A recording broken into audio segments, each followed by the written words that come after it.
भाई ये good cop bad cop नहीं है, ये सब मिल करके हमारी कब्र पे खड़े होकर के जमहूरियत की बांसुरी बजा रहे हैं। भारत के बढ़ते हुए असर रसूख पर दुनिया की बड़ी 5वीं इकोनॉमी बन चुकी है, हम उसका मुकाबला नहीं कर सकते। एक तरफ सैलाब मुतासरीन एक वक्त की रोटी के लिए तरस रहे हैं और दूसरी तरफ हमारे वजीर आजम साहब करोड़ों रुपए फूंके जा रहे हैं। बहुत सी रिस्पॉन्सिबिलिटीज हैं जो कि इंडिया को मिलने वाली हैं, जैसे कि दिसंबर में अगर आप देख लें तो उसमें G20 की जो हेड करेगा इंडिया उसको, अच्छा उसी तरीके से, और उसका इजलास जो है वो दिल्ली में होगा। इसी तरीके से SCO को हमने देखा कि वो भी अब वहाँ पर सरबराही चली गई और जो नेक्स्ट उसका इजलास होगा वो भी वहाँ पर होगा, तो वो भी उसके पास है। इसी तरीके से दिसंबर में कहा जा रहा है कि यूनाइटेड नेशंस की जो सलामती कौंसिल की प्रेसिडेंसी है वो भी इंडिया को मिलने वाली।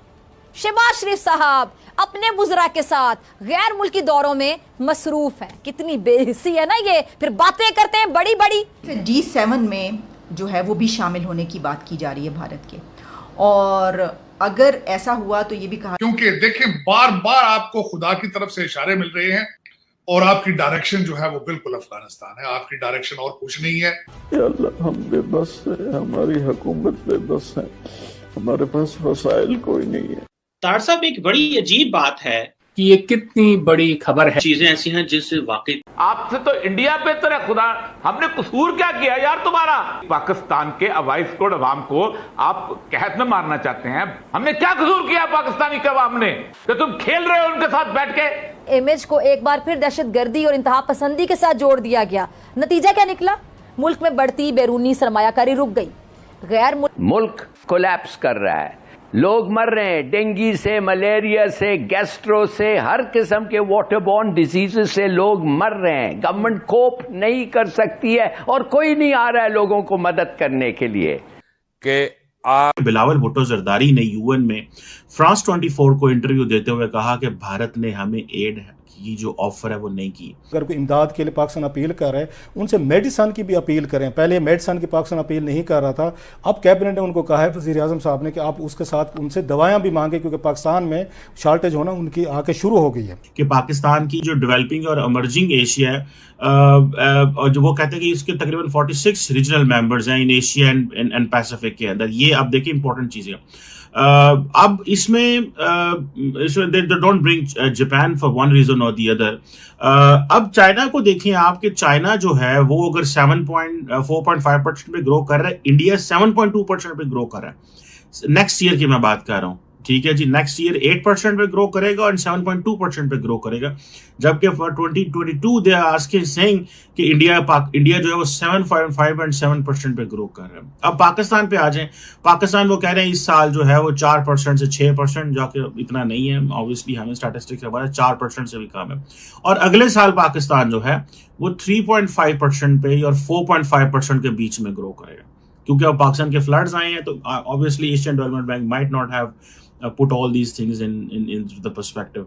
श्रीलंका माइनस में है, इंडोनेशिया 5.5 पे ग्रो करेगा, थाईलैंड 3% पे ग्रो कर रहा है और 4.5 या 4.2 पे, मलेशिया इसी तरह 6% पे ग्रो कर रहा है और नेक्स्ट ईयर 5.4 या इस तरह ग्रो करेगा। इसी तरह फिलीपाइंस भी 6% पे ग्रो कर रहा है और अगले साल 6.3 पे करेगा। वियतनाम भी 6.5 पे कर रहा है और अगले साल 6.7 पे करेगा। सो पूरे इस डेवलपिंग रीजन में जो सबसे कम पेस है वो या हमारी है या श्रीलंका की है। So ये है वो condition that is very important to understand, and this is what the Asian Development Bank has just released a report.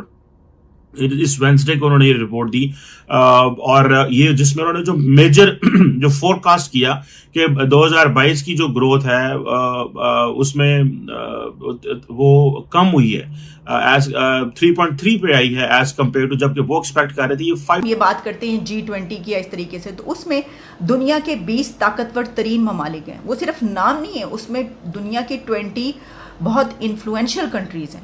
तो वो फिर आप जो हैं जब उसकी वो कर रहे होते हैं तो आपके पास एक बहुत बड़ा ये मार्जिन होता है, आप उस पर कुछ भी जो है वो अपनी बात मनवाते हैं, कर सकते हैं। सिफारतकारी का जो मैदान है वो आपके पास खुला पड़ा होता है, आप जो करना चाहें उसमें, अगर आप अच्छे आपके पास है टीम तो आप कर सकते हैं। और जो कि है, ये तो सब मानते हैं ना कि जो सिफारतकारी की टीम इंडिया के पास है तो वो तो कमाल किए, वो किस तरीके से अपनी बात को आगे लेकर जाते हैं और मनवाते हैं। और जब हम G20 की बात करते हैं तो उसमें इंडिया की तरफ से कुछ कंट्रीज़ को इन्विटेशंस भेजे गए हैं, उनको इनवाइट किया गया, जिसमें कि G20 के इजलास में बांग्लादेश, इजिप्ट, मॉरिशियस, फिर नाइजीरिया, अमान, सिंगापुर, UAE, स्पेन, नेदरलैंड्स, ये तमाम कंट्रीज़ ऐसे हैं कि जिनको मेहमान के तौर पर जो है इंडिया ने मदऊ किया। तो देखें, ये देखें ना, मतलब बढ़ता चला जा रहा है ना दायरा, आपकी जो लिमिटेशंस हैं वो फिर ख़त्म होती चली जा रही हैं। आप एक तरफ तो वो 20 कंट्रीज़, उसके अलावा फिर आप जिनको इनवाइट कर रहे हैं वो भी, उनसे भी आपके ताल्लुकात बढ़ते चले जा रहे हैं। इस तरह क्वाड की हम बात करते हैं, हम और इस तरह के ग्रुप्स की बात करते हैं जिसमें कि पाकिस्तान शामिल नहीं है लेकिन भारत जो है वो शामिल है। तो इसका जब हम ये सब देखते हैं तो इसका आप ये समझ सकते हैं कि इसमें सबसे ज़्यादा अहम रोल जो प्ले किया जाता है वो क्या होता है कि आपकी सिफारत करी। अच्छा, अब मैं आपको इसमें ये कहना चाहूँगी कि मेरा तज्जिया ये है कि देखें, हम ये बात अपनी जगह पर कि इस वक्त जो हमारी सिचुएशन है सैलाब की और फ्लड्स की वजह से, तो हम ये तो नहीं कह सकते कि हाँ हम जो हैं वो ये सब हमें भी करना चाहिए, हम क्यों हैं और इस तरह, इस वक्त तो हम नहीं कर सकते। भाई नहीं कर सकते तो नहीं कर सकते, इसमें कुछ नहीं हो सकता। और फिर ये जो बात की जाती है भाई गरीब मुल्क है तो क्या करें, छोटा मुल्क है तो क्या करें, मैं कहती हूँ सब ना करें, लेकिन हम ये तो कर सकते हैं कि हम अपनी सिफारतकारी बेहतर करें।